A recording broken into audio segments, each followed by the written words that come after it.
Hi, I'm Paul Bechtold, RVP of Debt Elimination Platforms and Cord Marketing. With me today is our National Sales Director for Annuities, Tim Luby.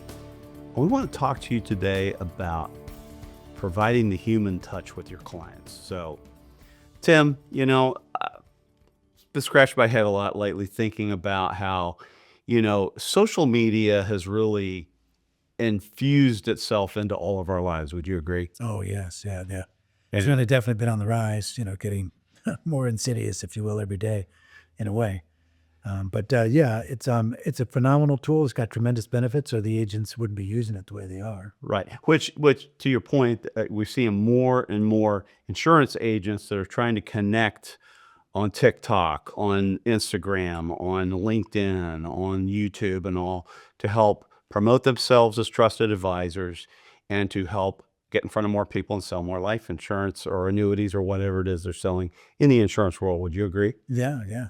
It's interesting. Obviously, it's working, or they wouldn't all be using it. But you mentioned, promote themselves as the trusted advisor. But trust is something you have to build, and so I guess the kind of question comes up is how should social media be used to generate leads and foster relationships, I guess. Well, great question, Tim. It's exactly the point of this discussion today, which is it's a great door opener. It's a great foot in the door to establish a connection and to get in front of people. The key words are get in front of more people. It's what do you do once you get in front of somebody?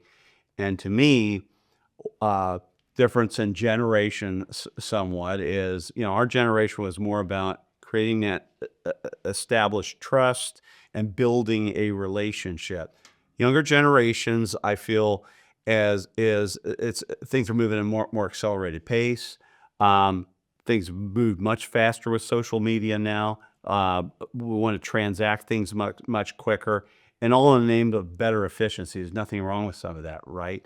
But we want to take the time to make the client feel like they're interacting with a human, right? They're dealing with a person, an advisor, somebody that has their best needs at heart. Does that make sense? Yes, yeah.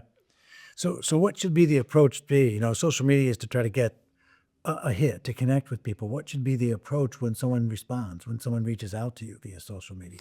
Well, I think the first thing is, as much as possible, we always want to be face to face in the same room with somebody whenever we possibly can. Now, obviously, especially since COVID and all that, we started learning how to connect on Zoom. That would be probably our next best avenue. Would you agree? I Right. mean, you deal with other advisors via Zoom all the time, but even I know I've also connected with clients via Zoom too, and they feel like they're talking to a person. They feel like there is a definite connection. We're not just transacting via email, via Yeah. filling a form out and getting back and running quotes to them. Yeah, it's certainly come a long way.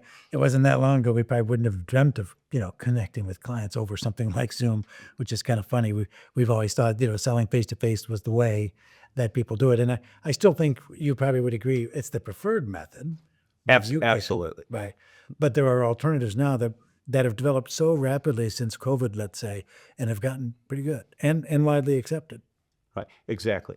So the other thing I think that the social media lends itself to is it maybe lends to the connection on the front end to get in front of that person, maybe sell life insurance or an annuity or whatever the case may be, but also tends to compromise the relationship on the backside when it comes to the servicing, the delivery, and some of the follow up that in the long haul can create more value for the agent if they learn how to embrace it. Would you agree? Yeah, that's interesting. I guess I can think what you're hinting at is to some degree maybe they haven't built a strong enough relationship, and so there's some risk in that, if you will, that they haven't like created the relationship necessary to, the foundation's not strong enough, perhaps. Could be, but what I'm trying to get at through everything is you want it both on the front end of the trust, but on the back end as far as being the servicing agent, the person that they can rely on, and being having earned that trusted advisor relationship, so that they have confidence that where they've put their money, the products that they have bought, the services that they bought are going to perform in the way that they hope that they perform. Right. So what are the risks to the agent if they don't like create the relationship, the depth? that you're talking about? Well, I mean, certain products in and of themselves lend themselves to a more transactional approach. Okay, term insurance, final expense being a couple of examples, right?